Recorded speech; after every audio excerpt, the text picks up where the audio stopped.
सभी बच्चों को मेरा नमस्कार। मैं डॉक्टर सोनलता वरगोता। हम पढ़ रहे थे कार्बोनिल कंपाउंड्स। कार्बोनिल कंपाउंड्स हमने स्टार्ट कर दिया था और उसमें हमने एल्डिहाइड एंड कीटोन के बारे में डिस्कशन किया था। हम जो कार्बोनिल कंपाउंड जो है चैप्टर, उसको दो भागों में पढ़ेंगे।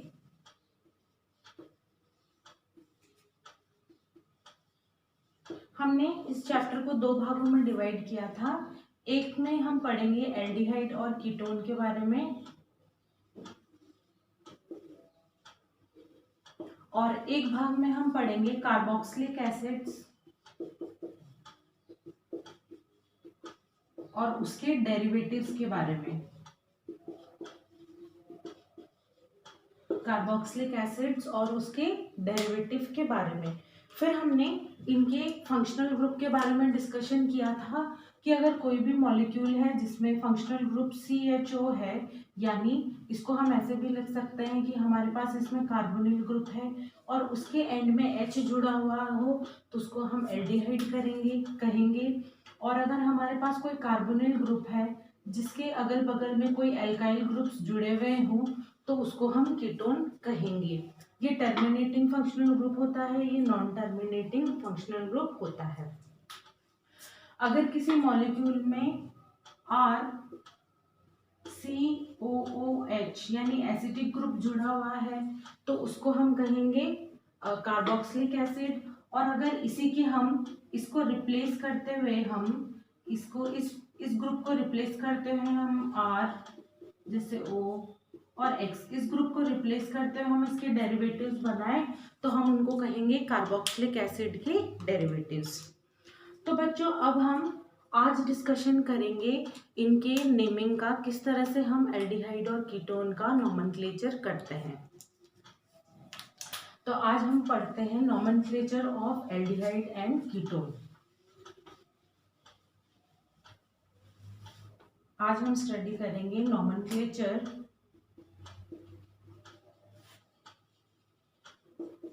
ऑफ कार्बोनिल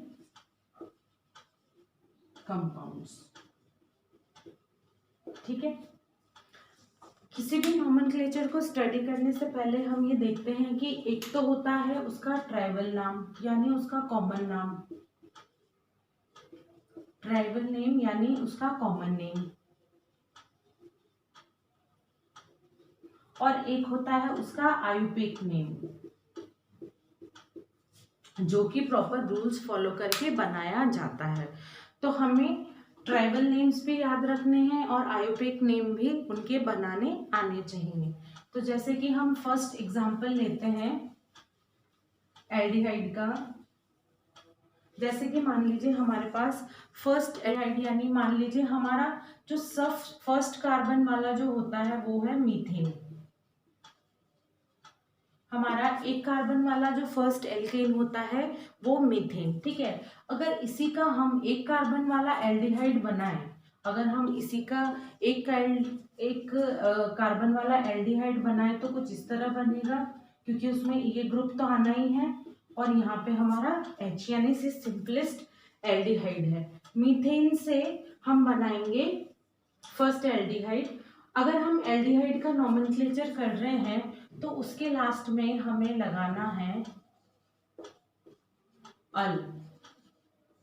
अगर कोई भी नोमेनक्लेचर हम कर रहे हैं तो एल्डिहाइड के लास्ट में हम जो है सफिक्स लगाएंगे अल। ठीक है। तो ये मीथेन का डिराइव हुआ है एक कार्बन से, तो इसको हम कहेंगे मिथेनल। मिथेनल ये हमारा सबसे जो फर्स्ट जो है सिंपलेस्ट एल्डिहाइड है। नेक्स्ट अगर हम ये एल्केन में लेते हैं टू कार्बन वाला, तो उसको हम कहते हैं इथेन। ठीक है। तो अगर टू कार्बन वाला हम एल्डिहाइड बनाएंगे, ये इथेन से बनेगा इथेनल। इस तरह से हम इनके डेरिवेटिव्स बना सकते हैं। ठीक है। उसके बाद हम ये देखते हैं कि अगर हमने ये जो है कॉमन नोमेनक्लेचर कर दिया, अगर हम ये नाम से अगर बुलाएं तो इसको हम कहते हैं फॉर्मल्डिहाइड,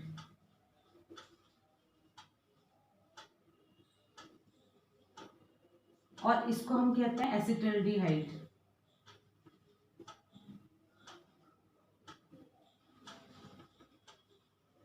इसको हम कहते हैं एसिटल्डिहाइड। इसी तरह से अगर हम कीटोन का नॉमेनक्लेचर करें तो हमारा जो सबसे सिंपलेस्ट कीटोन बनेगा वो इस तरह से होगा, क्योंकि सिंपलेस्ट कीटोन ये होगा क्योंकि बीच में तो कीटोन का ग्रुप का रहना जरूरी है और अगल और बगल में भी एल्काइल ग्रुप रहना चाहिए, तो इसको हम कहते हैं एसीटोन। इसको हम कहेंगे एसीटोन, या फिर इसको हम कह सकते हैं प्रोपेनॉन। हमें ध्यान रखने वाली बात है कि अगर हम कीटोन का नॉमेनक्लेचर कर रहे हैं तो उसके लिए सफिक्स लगाते हैं हम ओन।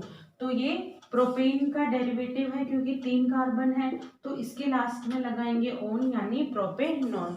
उसी तरह अगर हम ब्यूटेन बनाएं,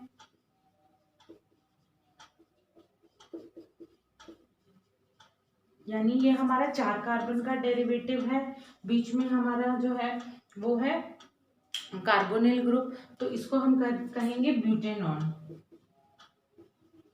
इस तरह से हम इनके नेम डिराइव कर सकते हैं, ठीक है। अब हम एसिडिक ग्रुप की बात करते हैं कि अगर हम एसिडिक ग्रुप का नॉमेनक्लेचर कर रहे हो तो क्या किया जाए। जैसे मान लीजिए हमने कार्बोक्सिलिक एसिड के लिए हम यूज करते हैं ओइक एसिड, कार्बोक्सिलिक एसिड के लिए हम करते हैं ओइक एसिड, इसका डेरिवेटिव सफिक्स के लिए यूज करते हैं हम ओइक एसिड। जब हम सिंपलेस्ट एल्डिहाइड का मान लीजिए ऑक्सीडेशन कर रहे हैं तो हमें एसिड मिलेगा, हम किसी कीटोन का भी ऑक्सीडेशन कर रहे हैं तो भी हमें एसिड मिलेगा, हमें एसिड मिलेगा, ठीक है। या मान लीजिए हम पहले एल्डिहाइड की बात करते हैं, मान लीजिए हम एल्डिहाइड की बात कर रहे हैं तो ये हमारा था फॉर्मल्डिहाइड, इसके ऑक्सीडेशन से हमें मिलेगा एसिड, यानी हमें मिलेगा ये एसिड। अब इस एसिड का नाम क्या होगा, क्योंकि ये फॉर्मल्डिहाइड का डेरिवेटिव है, ऑक्सीडेशन से हमें मिलेगा फॉर्मिक एसिड, फॉर्मिक एसिड। मान लीजिए ये हमारा था एसिटल्डिहाइड,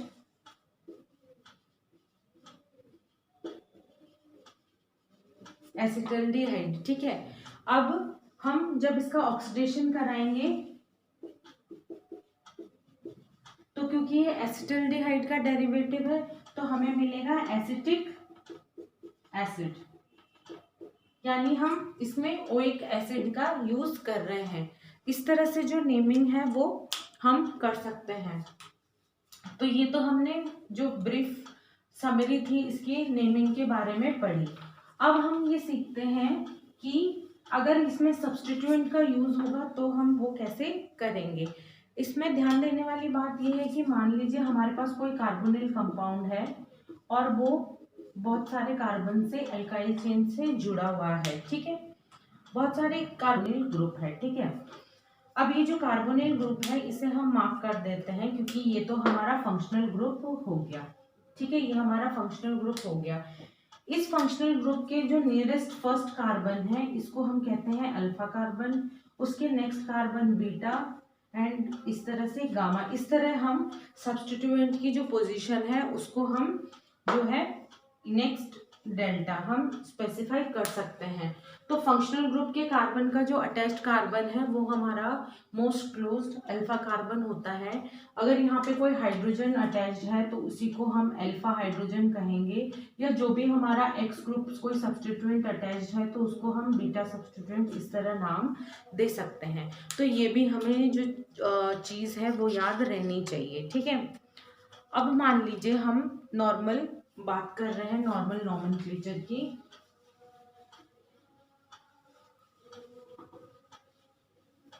फर्स्ट नॉमेनक्लेचर में मान लीजिए मैं फर्स्ट जो है हम बात कर रहे हैं एल्डिहाइड की, ये हमारा हमारा अभी अभी हमने नेमिंग की, इसको हम कहते हैं फॉर्मल्डिहाइड, फॉर्मल्डिहाइड, या इसको हम कहते हैं मिथेनल, मिथेनल,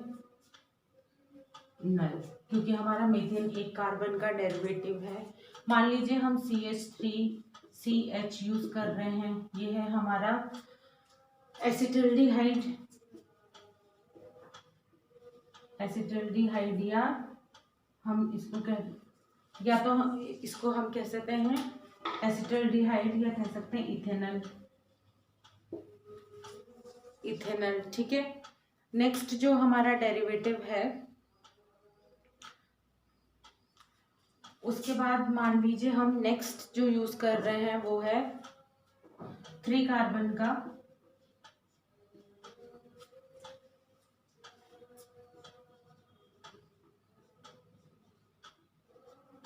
हमारे पास नेक्स्ट है 3 कार्बन का, इसको कहते हैं प्रोपेनल्डिहाइड, प्रोपेनल्डिहाइड। ठीक है, इसी को हम कहेंगे प्रोपेनल। इसका जो है ये हमारे हैं ट्राइबल नेम, ये हमारे आयुपेक नेम, आयुपेक नेम। ठीक है, नेक्स्ट अगर हम इसका एसीटोन बनाएं तो 3 कार्बन का कीटोन लें तो सिंपलेस्ट हमारा है ये एसीटोन। ठीक है बच्चों, इसको कहेंगे एसीटोन या इसको कहेंगे प्रोपेनॉन। तो ये इस तरह के जो नाम है वो आपको याद रखने हैं। अब हम आईयूपीएसी नेमिंग भी करना सीखते हैं। मान लीजिए ये तो हमारे सिंपलेस्ट थे, अब हम कॉम्प्लेक्स अगर मॉलिक्यूल्स ले रहे हैं, जैसे कि मैं आपको एक मॉलिक्यूल जो है उसकी आईयूपीएसी नेम करना सिखाती हूँ। हमारे पास है ये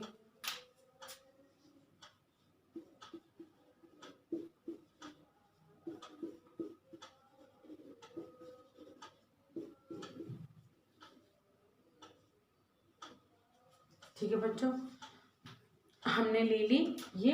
अब हम सबसे पहले ये हमारे पास देखिए ये एल्डिहाइड ग्रुप है, तो हमें नंबरिंग वहां से स्टार्ट करनी है कि एल्डिहाइड को हम जहाँ पे प्लेस करते हैं वहां से नंबरिंग स्टार्ट होती है, यानी 1 2 3 4 एंड 5।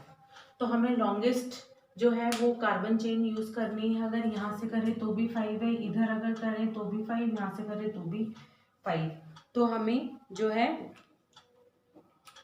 एक सिंपल ही ये मिल रहा है। तो हमारा 5 कार्बन चेन का एल्डिहाइड ग्रुप है ये, तो हम इसको कह सकते हैं 4 पे हमारे पास 2 मिथाइल ग्रुप यानी सब्स्टिट्यूएंट है, यानी 4 डाइमिथाइल, डाइमिथाइल, और 5 का एल्डिहाइड है यानी पेंटेनल, पेंटेनल। ठीक है, इसको हम कहते हैं 4 डाइमिथाइल पेंटेनल। ठीक है, नेक्स्ट अगर हम एक और एग्जांपल प्रैक्टिस करते हैं, जैसे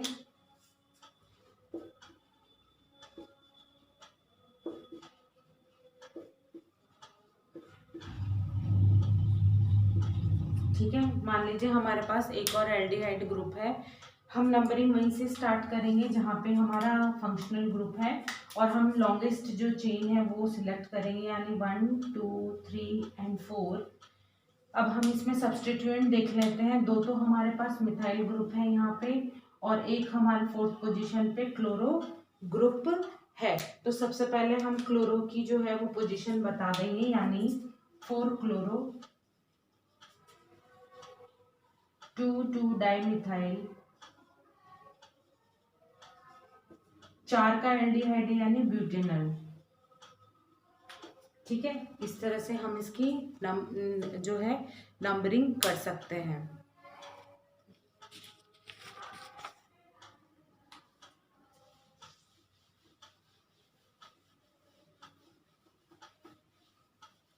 आगे कुछ और नाम सीखते हैं हम, जो कॉमन नेम है जो आपको याद होने चाहिए। मान लीजिए हमारे पास बेंजीन ग्रुप पे एल्डिहाइड है, हमारे पास बेंजीन ग्रुप पे एल्डिहाइड है, तो उसको हम कहते हैं बेंजल्डिहाइड, ये आपको याद होना चाहिए। मान लीजिए हमारे पास बेंजीन ग्रुप पे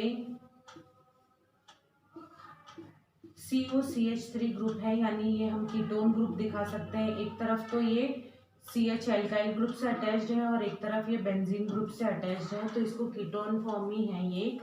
तो इसको हम कहते हैं एसिटोफेनॉन, एसिटोफेनॉन। ठीक है, ये आपको जो है नाम याद होने चाहिए। उसके बाद मान लीजिए मैं एक और एग्जांपल ले रही हूँ। अगर मैं यहाँ पे मिथाइल ग्रुप की जगह एक और बेंजीन लगा दूं, यानी अगर मैं इसको इस तरह प्रेजेंट कर दूं, पहले यहाँ पे हमारे पास CH3 था, अब मैं यहाँ पे एक और बेंजीन लगा रही हूँ, तो इसको हम कहेंगे बेंजोफिनॉन। ये भी हमारा जो है कीटोन ग्रुप है। ठीक है बच्चों,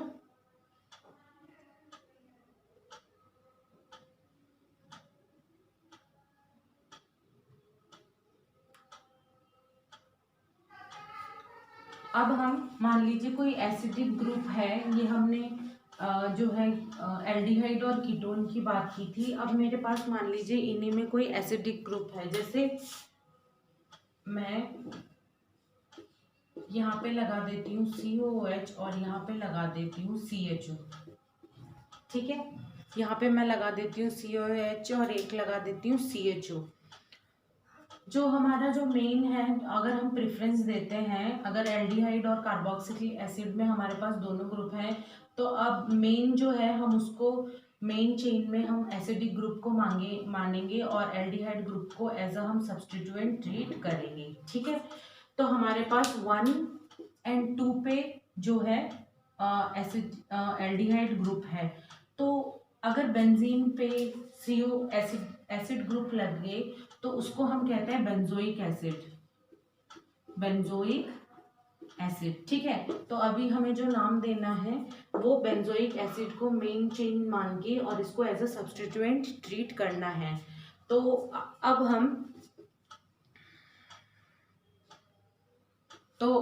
अब हम नाम देते हैं इसको,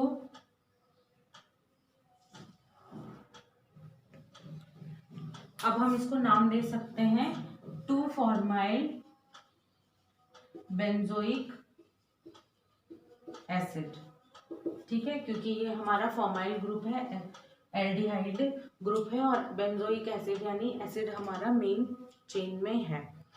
ठीक है, अगर मान लीजिए हमारे पास एसिडिक ग्रुप का दूसरा फॉर्म है, मान लीजिए सल्फोनिक फॉर्म हम यूज कर रहे हैं एसिडिक का, और हमारे पास यहाँ पे एल्डिहाइड ग्रुप है, तो सल्फोनिक जो एसिडिक फॉर्म है उसको हम मेन मान के, हम मान लीजिए यहाँ पे नंबरिंग करें 1 2 3 4, तो इसको हम कह सकते हैं 4-फॉर्माइल सल्फोनिक